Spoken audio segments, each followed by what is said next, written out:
Good morning, good evening, good afternoon, wherever you are in the world. My name is Viola Edward, and it's my pleasure to be with you again. And today, with my dear new friend, is really new friend, but dear to my heart already, Dr. Basma Zein. We just met in Bahrain in the 9th of November, and I had the pleasure to be in the ceremony where she was awarded as a Woman of Achievement from the Lewis Foundation. Welcome, Basma. Hello, Viola. Thank you so much for hosting me, and I'm really honored actually to get to know you and to be also a close friend of yours. and we share many things. One of them is our mothers are Lebanese, and we come from that beautiful part of the world. So that was another joy to my heart. I will tell you a little bit about Dr. Basma Zein. Multi-awarded Dr. Al Zein, Director General of Governance and Sustainability Center, University of Business and Technology, UBT, Jeddah, Saudi Arabia. She held many positions, such as Dean of Scientific Research at UBT, Research Scientist at KAUST, K-A-U-S-T, faculty member at Dar El Hikma University, an associate researcher at IEMN, France. She has 22 years of experience in the academic, research, renewable, and economic development field. She's the chair and co-chair on committees of different international conferences. We will have her in some of our conferences at our network. Multi-awarded Dr. El Zein was acknowledged for her remarkable contribution to the field of research, teaching, community service, and industry in Saudi Arabia. And she was granted 2 funded research for her research on nanomaterials for 3rd generation solar cells in 2013 and 2014. There is so much about Basma. She graduated from the University of Lille, France, with a PhD in nanotechnology engineering, with high distinction of her research, zinc oxide nanostructures for photovoltaic application. Don't worry, I'm like you, I don't know much about this. She will explain to us. Her master's degree was from the Lebanese University, Lebanon, in the field of electrical and electronic engineering with distinction. Her research interest is currently in energy conversion and energy storage. The main objective of Dr. El Zein research is to develop an eco-green solar cells with high efficiency and long durability. So you see why I'm so fascinated. And actually, we did a whole interview in Bahrain, but we get a trouble with sound. So here we are repeating this interview with my good luck that she has the time for it, and with all my interest now to learn about nanomaterials and nanotechnology. But before all this, I want to know, Basma, you're a mother of 2, a single mother, and your daughter is already at the university, and you keep this smile, and you're so feminine. I could notice that when I met you, and at the same time, you're so interested in all these subjects I just talked about. First question is, how do you do it? How do you manage to deal with all different roles in your life? And second question, what was the most important mentor in your life that had helped you, support you, or guide you to be who you are today? First of all, thank you so much for the nice introduction. In regards to how to be able to manage between, family and work, this is not an easy question, honestly. It's always difficult for a mom to be able to really balance between her working life and also her personal life.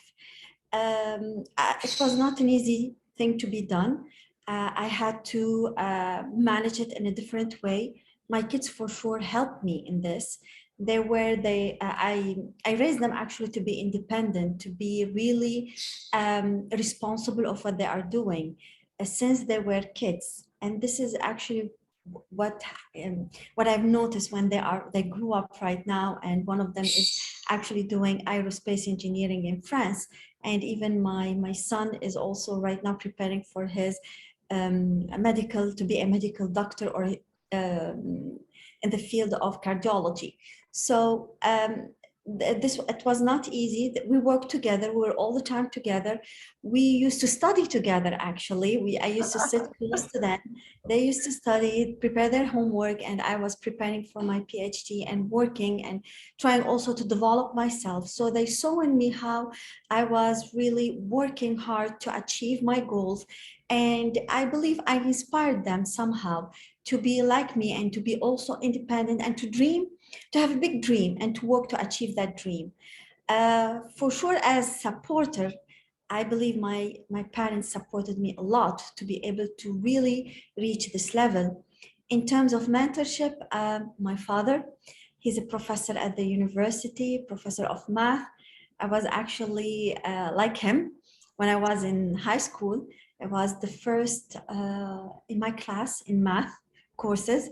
So I remember that I wanted to do like him. I wanted to continue my study and do math science. He was at that time, he advised me actually to go and do engineering. And he told me, engineering is just an applied math. Go and explore and discover and prove yourself, and you will be able to do it. And this is how I joined actually the engineering school, and I did my study in electrical and electronics engineering. So he was always there to support me, to help me, and at the same time to be my mentor. For sure, during my journey, I always look up at prominent professors and see how can I be like them, how can I really prove myself and do research and work hard and develop myself to be able to reach, to be a research scientist one day, to be a professor one day. And I was able, alhamdulillah, finally to achieve this.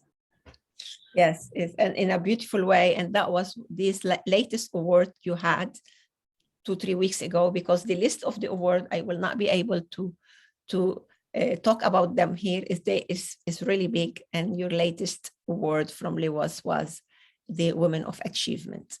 So while you were talking, I also remember my own life. My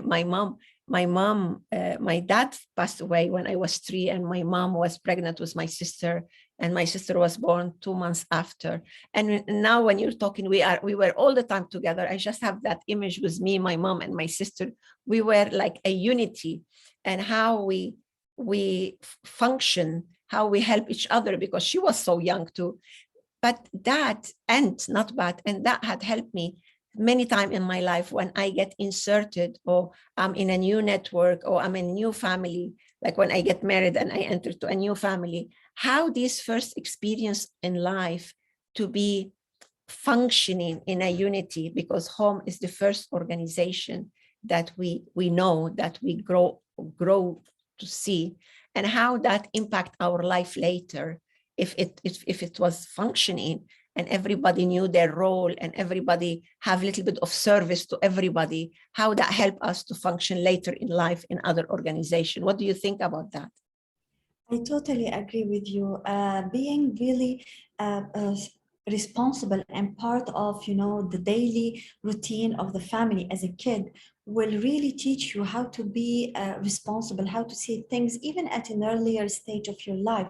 So when you grow up, you will be able to, okay, I saw this situation before, and I noticed how my mom, let's say, has interacted with this. So you are already experiencing it. Maybe when you see it as a kid, it's not the same when you see it as an adult, but for sure is going to affect your life.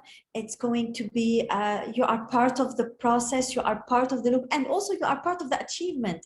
When, for example, I receive an award, or when I did my PhD, my kids were part of this achievement. They are the one who were really happy for me. I remember they took the chocolate and give it to their professors in the school, telling them my mom gets her PhD, and they were very proud, and they were telling the house they suffered actually with me while I was doing my PhD, and they were really part of the process. So I totally agree with you, Viola. Yes, very good. So illuminate me, enlighten me, and explain to me, what is it nanotechnology and what is it nanomaterial? Nanotechnology, it's actually a new promising technologies that has been integrated in the science field and the engineering field. And it was actually the first time it was announced, it was in 1959 by Richard Feynman, who actually presented a talk at that time called "There is Plenty of Room at the Bottom." He actually envisioned a world where scientists could manipulate atoms and molecules at the nanoscale, which is actually at the atomic scale. So reflecting that we can really arrange the atom the way we want. And this is how it started. It started for sure with the help of technology in order to develop new equipment that will help us really to work at the nanoscale. It was not easy to work at the nanoscale, but nanotechnology was actually there since a long time ago.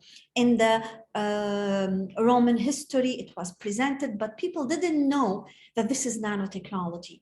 But they were using it without telling that, because going to the nanoscale or to the atomic scale, you are able to benefit from the properties of the material, from physical properties, from chemical, electrical, and so on. So this is the nanotechnology, the way or the technology that manipulate and work with the atom one by one in the way that we wanted to get whatever devices we want, or whatever products we're looking for. Nanotechnology actually, it touches nearly every aspect in our lives, and has the potential to significantly impact our society in different areas. So you will find nanotechnology in agriculture, you will find nanotechnology in water treatment, you will find nanotechnology in energy, in construction, in transportation, in the medical field, and electronics. It's everywhere. So you mean those are resources or sources that already exist and we can extract from them the nanomaterials? Yes, actually what we are dealing with today, it's what we call it the bulk material. So it's like a big size of the material. When we go to the nanoscale, it's the same material that is already available and that we are using it, but we are going to the atomic level, to the atom scale. So for, yes, to the you know, the smallest, yes, the smallest entity that compose your material. For example, nowadays we're talking about nano silver. So silver is known, we all use silver. Nano gold, gold is there. So we are using nano gold, which means we are using the atom of the gold and benefiting from the properties of the gold atom. We are talking about, for example, zinc oxide. Zinc oxide is an antibacterial material. It's a semiconductor for electronic devices, but it's actually an antibacterial. So this zinc oxide, we take it even in our, in the medicine, it's available. But going again to the nanoscale and working with the atom of zinc oxide will allow us really to work and to be able to manipulate the material in the way that we want it. So imagine that if you want, to form a house, and you bring like mud and you try to cut off different part of it and to form a small house. On the contrary, you can go and take like the Lego part and take it piece by piece and put each piece in the way that you want it to be. You will be able to develop your own house or your own, maquette in the way that you want, because you were able to manipulate and work with each piece of it in the way that you want it. So this is a similar part. The mud is, imagine it as the bulk, and the Lego, the Lego, small pieces of the Lego, it's actually the atomic level. Wow, quite impressive, especially for non-scientific people like myself. So I promise I will be learning more about it. So I'll get Basma we'll get more interview with her. For those of you who are interested, please connect with me so we can work more with Basma about it. But here I have a question about, can nanomaterials hope to be part of replacing our dependence on carbon fuel for our energy supply? Yes, actually, this is right now the researchers are going toward. They are right now working on alternative solutions for the fossil oil, energy, and trying to explore more eco-green material. So thinking about it to be environmentally friendly at the same time with a lower cost. So exploring and discovering material in the nature. And by the way, I would like to say that nanotechnology it's actually mimicking the nature. So people are exploring how nature works and trying really to mimic in their devices, their solutions, their products. So nanomaterials actually has been explored to replace, and especially in energy conversion and energy storage, so as a replacement for focusing on renewable energy. And one of the really promising solution for solar cells, even for wind energy, nanotechnology is used there for different type of devices in the energy conversion and energy storage perspective. So I know you talked to me about that before, but let's repeat it here. Is nanotechnology a means to use the solar energy that we benefit from? Yes, let me tell you about the solar energy more. Solar energy have, actually we classify them into 3 generations. The first generation, which is actually the one available in the market. So this is the silicon based, we call it solar cells, which is actually based on the silicon material, and it's huge. Usually you find it on the roof of the house. It's big panels of solar cells. With high cost. It's true that its efficiency is really good, but it's more expensive, and also we have a lot of loss of the energy conversion. So people have moved to explore what we call it the second generation of solar cells, which is based on again another type of silicon, which we call it the amorphous silicon, and also exploring another type of material that is based on copper and indium. So we call it the CIGS. The problem with that is that the efficiency has been reduced, some toxic materials, but it's less expensive. People are still working on improving the efficiency and exploring new properties of materials and going really at the nanoscale. This is what we call it, where it stands, or with the category of, they call it the third generation solar cell. The third generation solar cell is actually based on nanomaterials. There is one commercial already available. It's called the dye-sensitized solar cells, but it's more based on organic material, which means that, for example, in areas like Saudi Arabia, like the Gulf region, where we have lots, we have heat, we have humidity, this type of solar cells have short durability, and because it's organic. So people are right now exploring, and this is actually my research where I'm working on, purely solid state solar cells based on nanomaterials, on different, we would call them nanostructures, designing and developing a new architecture of the solar cell to be able to harvest the sun energy and convert it into electricity with a small amount of material, a material that is green, which is friendly to the environment, at the same time at lower cost of manufacturing. So even when we are doing our research right now, we are trying as much as we can to think about the industrialization. So how later on we can go to a larger scale, and how can we at the same time industrialize it and then commercialize it to the market. It's still at the research stage. We are working on optimizing the solar energy, the conversion and efficiency, and trying to explore the properties of new material. And every day, by the way, we are discovering new properties and trying to manipulate these properties to see how we can improve the solar cell. And it's really very promising. You can see the passion and the motivation that Basma has about this subject. She has the same, the same grit when we talk about education. I spent some hours with her in Bahrain.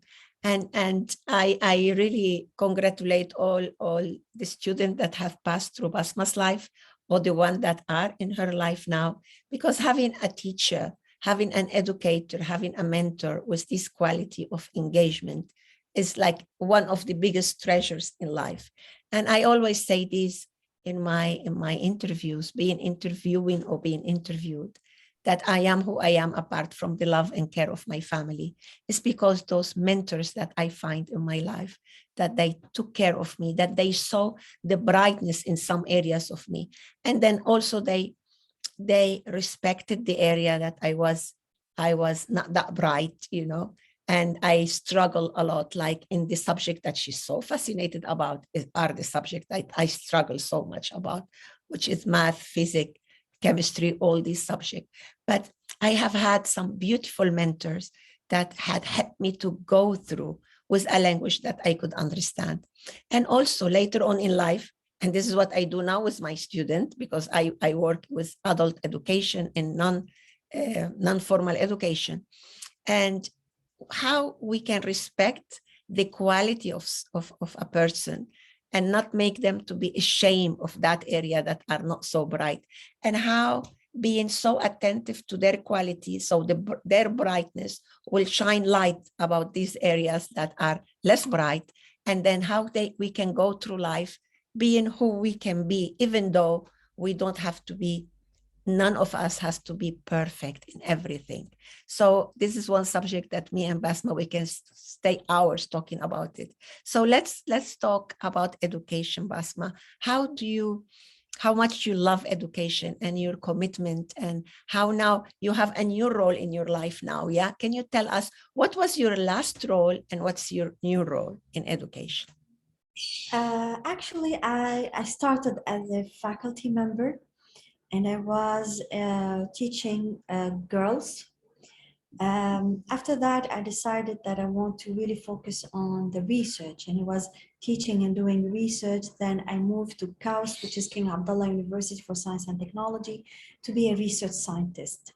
This was actually my dream, to be a research, to get the title, research scientist. And to do research, to be really in the lab and do research. And again, transfer this knowledge that I gained from the research and transfer it to my student. I moved after that, staying also as a research scientist and doing my research, to become the Dean of Scientific Research and develop the strategy of research at our university, and trying really to link the students' deliverables and the students' also attribute to research and how they can contribute, to their society and serve their society, in addition to how also they can contribute to the economy. So thinking always out of the box. Now, currently, I'm the Director General of the Governance and Sustainability at the University of Business and Technology. But going back to education, I totally agree with you that education, and we as faculty, we need to be role models for our students. So we need always to pay attention what we are doing, how we are teaching them. It's not just about the knowledge. By the way, I remember the first time I taught, I entered to the class, and I was supposed to teach. The first thing that I remember is one of the professors that taught me at the university. And I remember because I liked his way in teaching me, and he was very inspiring. He taught me how to think and not to memorize. He taught us how to think, out of the box. I remember he used to come to the class, put a formula on the board, and ask us to find out how we get this formula. And the first thing that really, when I entered the class, I remembered his technique in teaching me. And this was my starting point. I started to mimic his way of teaching. And also, my father used to always give me some also, comments and advices about how to deal with the students, how to be, their mentor, how to be their role model in everything we do, in the way that we enter the class, our commitment, being on time, keeping our promises to the students, always keep them think out of the box. and don't underestimate any idea that they used to give. And even when I used to ask a question and they answer, even if it's wrong, I used to tell them, okay, let's think about it. What it can be done in this way, or I don't say directly, no, it's wrong, or you're wrong, or this is not the correct answer. So let's see what is the alternative. Let's identify why it's wrong. So always I tried to work with them on how they have to think. And I remember many of them until today when I see them and we met, they used to tell me, you made us engineers while they were really studying information system. They told me that you made us think and analyze. And really, I was so happy that I was able to leave, you know, a fingerprint in each one of them. When I received recently this award, I received many comments actually from my students saying I saw, yes. we were proud of being your students. So I'm really happy that I was able really to make a difference. I use always to tell them, you need always to develop yourself. You need always to think out of the box. Don't rely on your memory. Education is not about memory. It's about problem solving. It's about actually the skills that we gain. This is something that you're not going to gain when you go to work. You need also to be unique. I use always to tell them, be unique. And this is actually always the advice of my father. Be unique in whatever you do, because the world is full of people. If you're not unique, no one will look at you.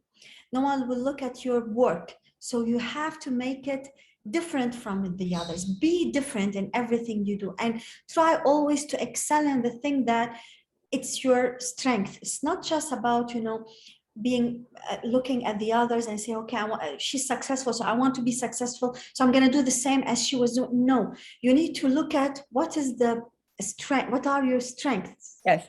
and develop it and work on it. If you're not good in programming, go and do something else. If you're not good in math, go and think about something else and excel in it. You don't need to struggle to do something that you're not even passionate about. You need to be passionate about what you're doing.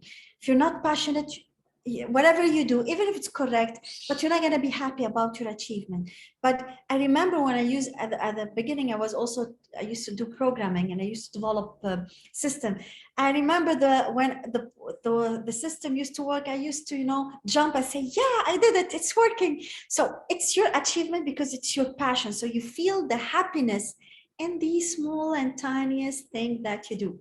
Nano thing that you do. Exactly. I'm gonna use that word nano now in my work as a psychotherapist actually, and mentor. I support a lot my client and to do what you're saying, because in a way we are also similar. Look at our faces, we have the same element, but those features are put millimetrically nano ways different than the others, that we look different one from the other. In the same way, if is our qualities and our strengths. And this is the way how your personality and mine are so different. So I always say, like you're saying, and I discovered it in my early 30s, now I'm going to be 63 soon. I discovered it how I passed so many times in my life thinking that life is struggle. And I was so bad in math, my goodness, so bad in numbers. But you know what? I worked 10 years in insurance field in numbers. And I remember that really I become a manager and I managed to evolve is because of my hard work. But those were years of a lot of suffering, because I chosen like my lower areas of spark and strength to develop in. And when I make the shift and finally follow my dreams of to be in the field of human behavior, psychotherapy, mentoring, coaching, business consultancy, it's like brightness dressed me at once. And in reality, it's because I moved to my own water. But if you are somebody like me, don't worry, everything you have developed before is going to be at use to you now that you have changed and you are in the field that you want to be. And not all of us, we need to change the field. We sometimes we can change department, sometimes we can change companies, sometimes. So this time that we are living in is so nice, because if you studied medicine, you can be a health mentor, or you can be a researcher, or you can become, even do a master degree in psychotherapy, as my colleague Richard, that he was a GP, then he became osteopath, then he became acupuncturist, then he became psychotherapist, and he's a mentor. So there is some areas that we can still develop according to our need, according to our passion. And for that, education is so important. So you have all the formal education, and you have all the alternative and non-formal education, and all the program that nowadays we do of personal improvement, personal development, professional development. And the idea is how these alternative education can go alongside of formal education, and you become whoever you want to become. And you know what? It doesn't matter the age, because now I just am learning about nanotechnology. Okay, so knowing me, those of you who know me, means that I'm going to start looking at it. And you know what I'm going to do? I'm not going to become master, of course, about nanotechnology, but I'm going to see how I can integrate that concept of nanomaterials in the human behavior. And this is what I do. I'm very good in connecting concepts and connecting people and recreating new things in life. For that, I'm so fascinated about studying new things and listening at new things. And we have many plans with Basma to do together, being at her universities or field that she's connected with. And we're inviting her to some of our events, because it's so nice to be with such a woman that is connected with herself and connected with her student and her family, and still those spark of passion around to keep learning. So Basma, in that wave, what's next for you? What are you dreaming of these days? What I'm dreaming of, I have different objectives actually in my life, and I try my best really to achieve and to work hard to achieve these objectives. At the beginning, I set an objective to be. Sorry, Basma, there is a sound. Maybe it's a phone. Oh, okay, it stopped. Okay, sorry. Yes, We had a music. Yeah, it's actually the clock. Don't stop it. Okay. Let's go to objective. Yeah, so I usually set different objectives in my life and try hard to work to achieve these objectives. I remember the first objective was, and my main objective was actually to get my PhD, and it was not easy. The second one is to become a research scientist, and I worked toward that, and I became a research scientist. And right now I'm working to be a full professor, and I'm very close actually to be that. I have a patent that has been already registered, so also this is one of the objectives that I have met. Now my objective really is to get a Nobel Prize, so I'm working toward that too. Yeah, so this is one of my dream, to receive a Nobel Prize. But what also I want to really do, what is I'm looking for, is to really make a change and try to, to use my capabilities and my skills in making a difference in the life of the others and also in the world. I always like to think out of the box, to provide solutions to serve the economic development of the country, to be able really to do also more research and to more applied research actually that can be used and implemented and transferred to the industry, and to have a positive impact on the society and on the economy.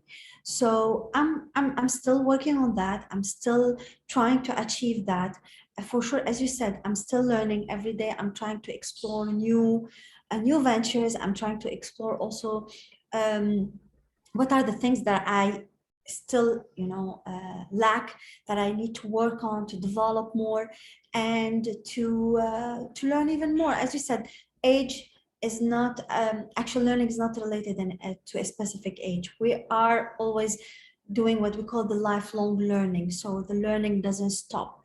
Every day we have something new. I learned to business, I learned accounting, I learned, project management. I didn't leave anything that I didn't try to explore and to study and to understand. And all of this shaped my personality and shaped also my skills and crystallized actually my skills. So now it's time that I use these skills to help the others, to make a difference, and at the same time to achieve my big dream to be a Nobel Prize laureate. Well, certainly we will support you for that.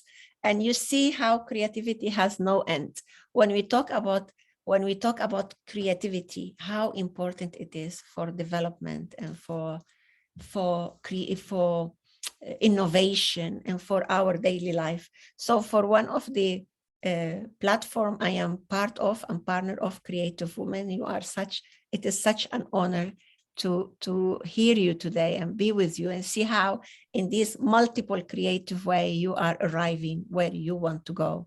Meanwhile, raising a family, being a model for your kids and your students, and keeping this smile shining. And thank you so much, Basma, for this beautiful time together. And just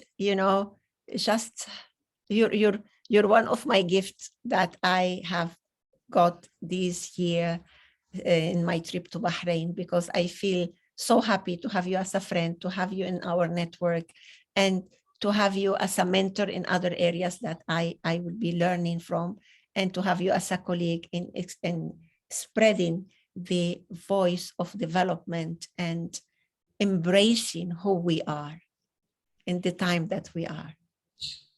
Thank you so much, Viola. It was a pleasure really to talk to you. And I'm really also honored to meet you and to get to know you. And I'm looking forward to work with you together to be to make an impact on others people's life, to be able really to make a change, to inspire them. Life is becoming more difficult. The pandemic, specifically, something that was unexpected at all, had made our life change 180 degree. So we need to really work together. We need to join our efforts to really make a difference in and inspire the others. We have to be role models. I believe that each one of us has a role to play in people's life, and we need to leave a fingerprint